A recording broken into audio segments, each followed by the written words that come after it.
اخر واحد بالنزل ديرم، اكبر كلاوتشي بالمحله وكذاب اكشر، ما مبقي واحد ما مسوي عليه حلاوه، الجدر مزروف.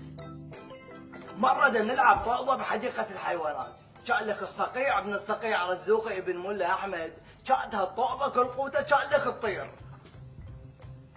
شو صفيت كمل؟ اصدق كذي بدي انتظر خل تنزل الطاوة واكمل لك. المهم قول نزلت كان لك توقع ببيت الاسد، الحارس المندر ابن المندر ما رضى يجيبها، الولد خطيه تكدر خاطرهم تعرف عطله والطوبه صاعده براسهم، انا انقهرت عليهم قلت لهم لا تضوجون راح اروح اجيبها، دا اروح كان لك يقول لي عوبه طوبه تولي افتريت عليها هالشكل، قلت له لك 5 سنين ابيع شلغه من باب الشرجي، شطل واحد ما مضيع، عفته وركضت عبرت من فوق السياج، كان لك يصير الاسد قبالي، ابو سبع خزرني، باوعد عليه هالشكل، قلت له ليك تخزر ديرم؟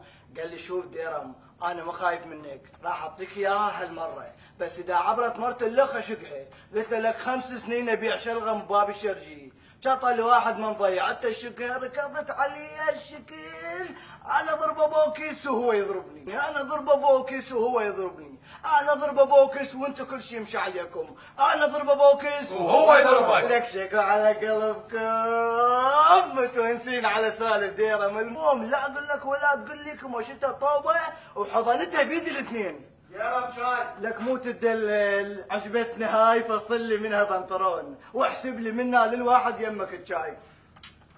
وين وصلنا؟ وكانت تحضنها في ايديك.